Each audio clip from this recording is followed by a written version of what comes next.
Well, not to remind Keith Wood, who is with us and was there, but for the first time since 1998, Ireland are 0 for 2 in the championship, and there are no guarantees in that closing week. Murrayfield round 4, England in round 5, Rome, of course, to come in 2 weeks' time.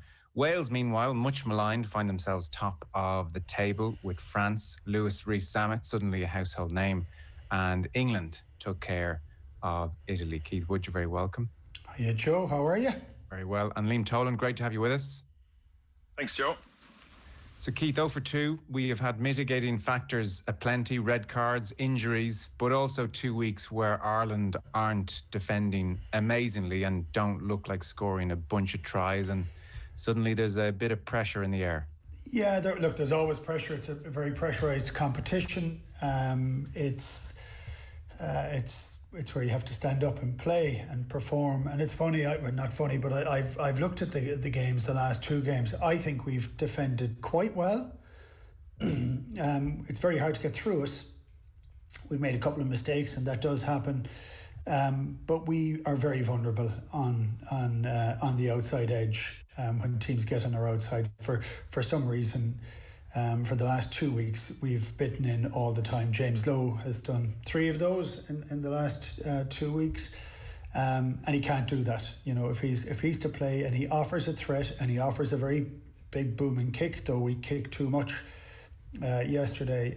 He offers a lot, but we can't afford those sort of mistakes and that decision making. And Jamison Gibson Park, him coming in, the mitigation for that's the ball bounce. That confuses everybody. You react to the bounce of the ball. You don't know exactly how far it's going to travel. Will it bounce up? Will it kind of grubber along the ground? What will happen? He came in and once he came in, the first step, he was out to lunch. It was gone. But it's funny. I was writing something earlier on and trying to get my head around what the difference is and why those mistakes are being highlighted so much at the moment. And the reasoning is that up to 2018, we were scoring a huge number of points, plenty of points.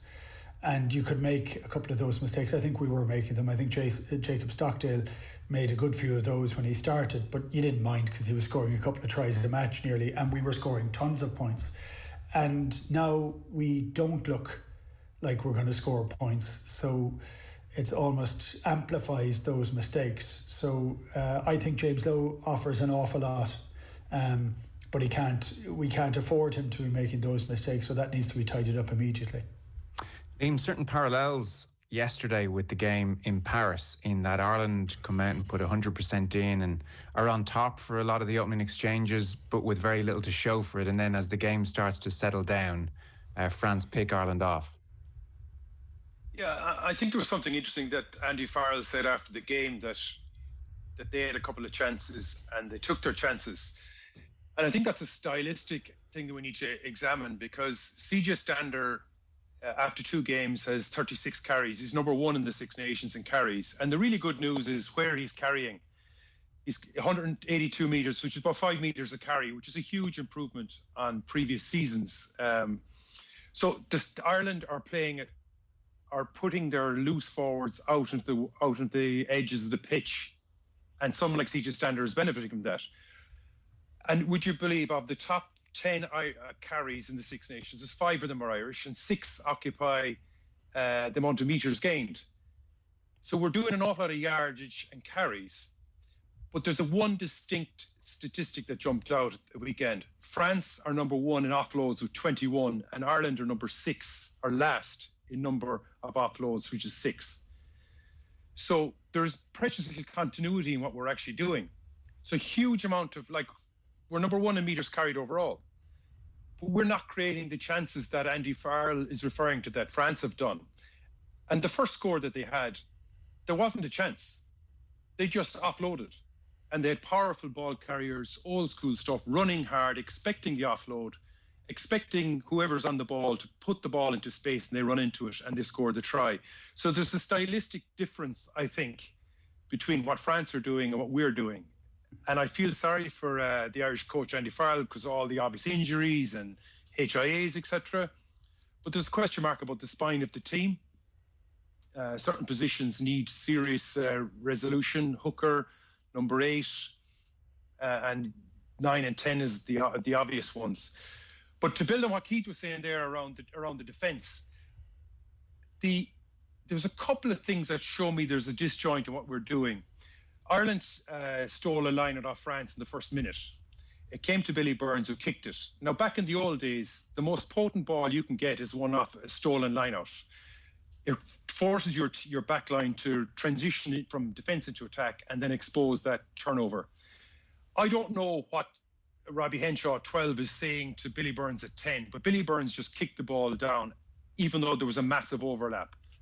So those little sub-unit communication aspects, both as Keith referred to in the defence aspect on the fringes, are happening in around 10 and 12 as well, when opportunities could become chances, but we're not necessarily spotting them and we're not executing them. And it feels like we're into about year 3 of this theme. I mean, we those specifics are very interesting, and that moment you talk about off the line-out has done the rounds on Twitter today, and everybody has seen the overlap. It's almost the 7v3 England had last week in terms of people looking at that snapshot. But bigger picture for a second, to put it in like the bluntest terms, is it harsh to say as a more casual onlooker than you two that we just look pretty similar in stodginess when it comes to attack to how we looked under Joe Schmidt's last year, and actually we're now just minus the Joe Schmidt set play, which could create a bit of something out of nothing here and there. We don't look actually, Liam, like we're making much progress over years now when it comes to attack. Well, there's definitely a shift in, like when you see CJ Standers, I started with the statistics, like he's changed. He was getting like 1 metre on average a carry. Now it's 5. And you might say, well, hang on, that's only 4 metres. That's a monumental shift because he's playing in a different part of the pitch.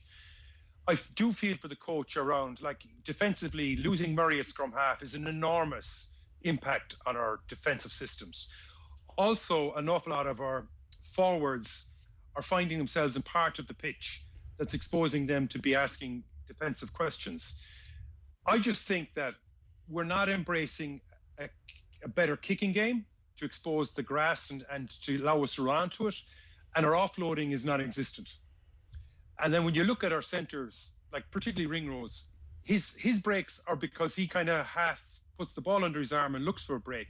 We're not necessarily creating the opportunity for him to actually attack and use his wheels. I feel for Keith Earls in a similar light. So there is definitely a transition, not helped by the injuries and not helped by the indecision. We don't know our 9 and 10. And it's very difficult to judge where the team is when you factor all into play. I decided to pick one aspect, which is called continuity, and I think we're miles behind there. Keith, you wanted to come in? Yeah, it's funny. I think defensively, where we're exposed most is wingers coming in or players coming in on the last. They're a little bit exposed inside with some players being caught, but that you have to force the people, the guys with the ball, to make a great pass for it to be a try. You can't miss that chance or that opportunity. I think we do get exposed a little bit by not coming up on both sides of the ruck, and that's, I know, something you mentioned to me earlier on today, Joe, that how did we get caught by somebody coming back down around? That's fatigue, because we're putting in. So not a great one for the statistics, but Liam has mentioned a lot of statistics there. The amount of effort that's going in is pretty extraordinary. So I would look at that performance and say we didn't look like we were going to score. I think Kelleher's try was fortunate, albeit brilliant. I think Lowe was unlucky, and that was our only real chance in the game to score. I think France had 5 or 6 chances they butchered. So when Farrell said France had 2 chances and they took them, France had about 7 chances, they took 2. They were extraordinary tries because they play with a level of freedom, but also they play for that's been a philosophical change back to the way that France play. So Ireland have not played that way and have not played that way for 6 or 7 years. We play risk averse. We go through the phases, we get to 6, 7, 8 phases, and there's a disconnect in the defensive line opposite us, and our world-class 9 and 10 exploit those holes, and we have a level of preparation that's gone in to know that there's going to be A, B, C, D wrong in the defensive setup, and we're going to be able to exploit it. That's fine when all our players are on the top of the game 5 years ago, but after that first game, I think in 2019, when England hammered us in Lansdowne Road, it was 32-13. They bullied us off the field. I think every other team that had capacity figured out that actually if you stop Ireland getting to the 6 or 7 phases, if you keep a defensive line that's strong enough, if you don't put too many people into the ruck, and if you have a hard-pressed defence against Ireland struggle. So their plan A is to go through all the phases. If you stop them, what's plan B? Plan B is to kick the ball in a Garryowen. That's what it's been for the last number of years. That is what it is still now. I would just say, looking at it, I thought the effort that was put in was valiant, but it was one that would keep us in the game and we had a chance to win. And we had all of that. So as a game plan, yes, it was a game plan that could have beaten a team that's riding high in people's opinions at the moment. And yet it didn't offer a huge amount. That was as much to stop them doing things than for us to create things. So for me, we weren't going through 6 or 7 phases. We're still doing a little bit too much one-out ball for short carries. And I know CJ carried a bit more, but we're still body on body. When the French got the opportunity, they're looking for space and they're looking to give the 50-50 pass. We haven't done that for an awful long time. In fact, if you were throwing 50-50s, you weren't picked in a Joe Schmidt side. But that was fine. And like I said it last week, I think Joe Schmidt would change an awful lot of things now, because the world has changed. The way people are playing against Ireland has changed heavily, and you'd have to change it up to be an awful lot more. And I do think Farrell is trying to change it, but now we're trying to change it with wholesale changes. For me, there was a lack of confidence in our passing. So when we attacked passing, when we got the ball deep, none of the passes were out in front. They were all having to readjust to catch. There was no speed or pace put onto it. So I don't know that we were attacking with any real intent. So for me, I don't know that we're making progress at the moment. I imagine in training they're making a lot and they need to get it to click into it. But for me, we were somehow in the game, and because France were magnificent and then abject close to the line, but they could have beaten us by 25 points, and I don't know that you would have complained about it. I'm going to ask a question before Liam gets in. Is that something that we have to prepare ourselves for? That we can take a big risk, that we can lose a match or lose badly, for us to make the progression to move, to really move on, to force everything? Or do we stick to box kicking it? Because I can just say, in terms of watching the game, when we kick nearly every ball, there's very little enjoyment in that, and I know we want to win, but it has to be some way entertaining. That was tough. The entertainment came from France. There was huge courage from the Irish players, but we need to get a bit of confidence in our handling. And to answer your own question then, Keith, do you think Andy Farrell would be given the latitude if Ireland were 0 for 4, leaving Italy aside for a second, if we saw some more risk and spark and creativity and some of the things you're talking about at Murrayfield and against England, but lost those games? Well, I don't think we've ever shown that before. The IRFU has always been very keen on high performances in Six Nations, because that's where the money comes in. And so suddenly you might have said 18 months ago, could we have this conversation and would we be allowed to do that? We might be. I think it becomes much harder now when everything is so financially straightened. But I still, do you know what stuck out a huge amount for the last 2 weeks? And I don't think we've played well in the last 2 weeks, and I think we've made mistakes that just destabilise us somewhat. And I think our confidence is a bit shook. But I do see a team that's playing for their coach. I do see a huge level of industry, honesty, and like, you want spark and you want verve and you want change. Of course we do. We want all of those sort of things. So, you need to be given the time to make the change. This is like any change we're making from a very prescriptive way of playing, which we were found out on in the last 18 months. any change in that is going to take a bit of time. It does require change in personnel. But like when you read all the papers, everybody's saying like Farrell out sort of thing. A, it's not football. B, he is a good, honest football guy. Like a really good rugby guy. He knows the game.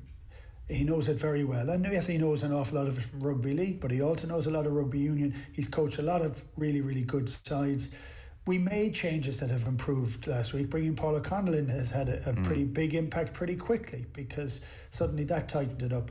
But we're not really power athletes, and we're not playing a game with a huge amount of pace in it. So I think it takes time for that to change. I do think there's a lot of guys in the background. They may not be ready yet, but they might be ready in 6 months or 9 months. And it's how do we bring them on board at this present moment in time. So I don't think this is as bleak as people make it out. I don't think we played well. But I'm not saying that we're seeing the green shoots, but I think we have to start seeing green shoots. Liam, one last one on the attack then. Ronan O'Gara, for instance, over the weekend after the game, he talked about how lateral Ireland were with the ball, hips facing the touchline as one of the big issues which bothered him, a lack of tempo. Like, where's Mike Catt in all this? He's had a decent amount of time with the team now. I have to have some sympathy for the coaching because of all the changes in personnel to feed off what Keith is talking about there. If I answer the question by looking at France, I said Dulin at 15 was like, he was the player of the match, isn't he? Dupont is possibly the most important player in the Six Nations. But for me, Paul Williamson in the second row, he's the South African in second row for France. He's 6'7" and he's 20 stone. He's 126 kgs. Like that type of athlete, we just really desperately need in the second row. We need a really big athlete who's going to just shift breakdowns and rucks and mauls by himself, and that creates the inertia going forward. And we're certainly struggling at the moment when we don't have an offloading game. We find ourselves going east to west, just over and back and over and back. And at times as well, we're splitting our attack. We're having certain amount of numbers on our right-hand side of the breakdown, certain numbers on the left-hand side of the breakdown, and we're not quite flooding one channel with the other. We're not exposing weak numbers in defence. Like, so France were able to keep 13, 14 players in the defensive line, and we split our attack. So we're really struggling. And without the power athlete, without someone who can run a hard line, and I've been watching, say, Henshaw for Leinster, he's just been running brilliant lines, but that started because his pack is giving him a front foot access into the game.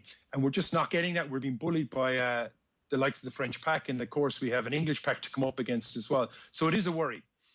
So which comes first? Do you change the style of the game to suit the players? And that's very complicated, particularly what Keith was talking about when you're changing the players. In the first instance, we're in a transitional change in the players. Or do you go for big brutes? Like I've always been a fan of Ruddock at 6. I'd put him at 6. I put Connors at 7. You're looking for a footballing number 8, but CJ was there for the moment. Doris, is he coming back? But you need a big second row to help. I think the Irish scrum was superb against France. The Irish lineout was certainly superb against France. So for me, the key to the next 12 months is continuity. How are we going to create forward momentum, and how are we going to create a continuity game from last in the Six Nations in offloading? We need to be up around 1 or 2 in the Six Nations for offloading. Yeah, that doesn't feel like a new point at all. I have to say, that feels like a 2019 World Cup point. That feels like Japan at the World Cup, everything we're not doing. And that's sort of the frustration, Liam. And, you know, I query as well, Liam, this notion that we're in transition. Every team is in transition. There's a huge turnover of players in the modern game for obvious reasons. Like Johnny Sexton aside, we're not in transition. I don't accept that. Conor Murray is of an okay age and there's able replacements. I accept there is a drop off when it comes to Sexton and who stands in, and I accept it's an important position. But the age profile of the team, to me, that just doesn't fly compared to any other team. I don't see how we're especially in transition to the extent that it should mean these 2 years are almost lost years, Liam. Well, I suppose transition in the sense that there's certain personnel are going to be changed and the style of the game is going to be changed. So there's two things that are happening. But it's more style. More style, isn't it? Like, we can't say we suddenly are losing a bunch of players and we've got a bunch of 20-year-olds in here and it'll take 3 years. Like, we're talking style. Yeah, no, that's true. But I'm repeating myself a little bit in having a huge sense of forgiveness for the coaching structure because of the injuries that they've experienced, and then the pressures, as Keith has alluded, in the Six Nations to win. If you start losing games, you lose momentum. It's all the cliches that we're familiar with. So in that sense, Italy couldn't have come at a better time. There is an opportunity, and you went back to what's Mike Catt's role in this. I don't know who ultimately is picking the team. Obviously, Andy Farrell is the head, and is he picking the team? But who's picking 9 and 10? Who's picking hooker? So there's still question marks over the spine of the team. You know, we don't know who our best hooker is. We don't know who our best scrum half is in the sense. We don't know who our best out half is in view of what's coming down the track. We know that Johnny Sexton's our best out half, but we discussed here a few weeks ago, there's now only 23 internationals to the World Cup? Yeah. And apart from Sexton, the rest of them have 11, 10, 6 and 0 caps. So if that's not a transition of your quarterback, then what is? You know, so I would hope that we can ask the question, if our starting out halves aren't good enough to be World Cup quarterfinal, semi-final players, or they're not going to become that good, then we need to skip over them. So for me, then you need to start looking at the next layer. Yeah. And that brings us promptly back to Harry Byrne. A conversation, Keith, I feel like we've had 478 times in the last couple of months, but that's where we're back to. I mean, is it throw him in against Italy territory, or is that just an unrealistic expectation of Andy Farrell, in fairness to him? Strangely, I don't think it's an unrealistic expectation. And like we spoke last week, and you asked who would I pick, and I would have picked Johnny Sexton to play France. For a whole variety of different reasons, and there was a lot of people that had some criticism over the fact that Craig Casey sat on the bench and wasn't brought in. I get that, you know. I still would have liked to have seen him play. You know, if he's good enough to be in the squad, I would have given him 10 or 15 minutes off the bench. He was quick, but I want Craig Casey to play like Craig Casey, which is like wherever the ball is, he is, and he's slinging the ball at his 10. And I want that to be the case, that primary role of the 9. I want that to be the case when he comes on. I don't want him to come on to box kick, you know, and maybe that's the reason they didn't bring him on, if that was it. So you don't know. But when I go to the next game, what do I want? We need to properly blood players for this one. Now, I thought Ross Byrne kicked, he is a beautiful goal kicker. He really is. He came on, he kicked it. It was fantastic. But he again got deep when the pressure came on in the last few minutes of the game. So he went deeper and deeper and deeper. And that's what pressure does. So you never know until you play these big games. That's, you know, and I think it's hard sometimes for fans to understand how bloody ludicrously intense it is, and how much your decision-making process comes down and gets halved as you go up a standard, up to an international play. You suddenly have no time. Everything operates at a faster pace. So would I do that for Italy? Yes, because we have to be able to beat Italy with a young fella at 10, and we have to put look after him really well. So that doesn't mean, it could mean having Conor Murray on at 9 and having a senior guy on with him, and maybe Craig Casey sitting on the bench afterwards with getting a good half an hour if you can. You'd expect the pack of forwards to do a serious job to do it. And so I wouldn't be saying let's get 6 guys and change 6 of them, but 9 and 10, I would be saying we have to look at that game in particular over every other game. That is the game to make that one. And like, if it says, well, what if we lose? If our head now gets to the idea that we can't try out somebody for the fear of losing, when we know we've so many big things ahead over the next 2 years, and we do know that, you know, Johnny is not going to go on forever, we have to start making those present calls. And I think he has tried to make it. I thought, in my view, he made the right call picking Billy Burns to start yesterday. It was the right decision.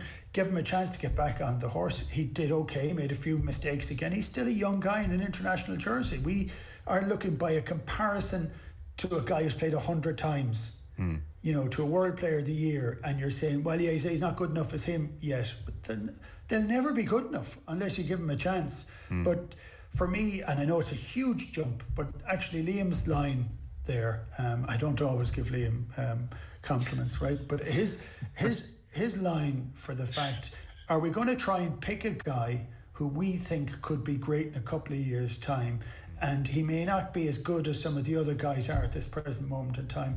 Maybe that's a good thing to do as well. But you have to protect him if you pick him. Yeah.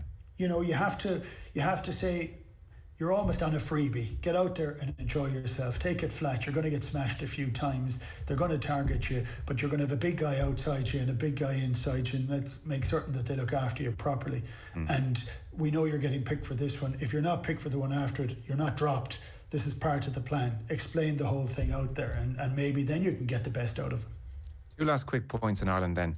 Liam, look, France are a joy to watch, you know, and you kind of, geez, I mean, they're beautiful.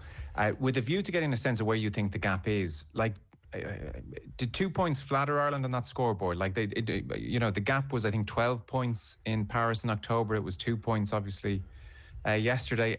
It felt like about as comfortable a 2 point win as you could have away from home. Did you like the gap there feels pretty sizable, no?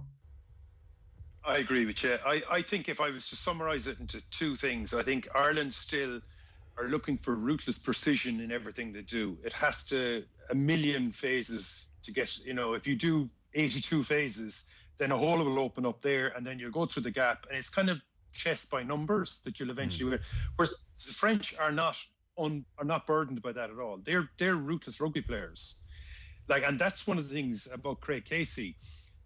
That the longer it takes him to play for Ireland, the more chance that the Munster system will beat out this young, vibrant, aggressive, hungry player that's as close to an Augusto Piche that you can think of. He's just a ball of energy.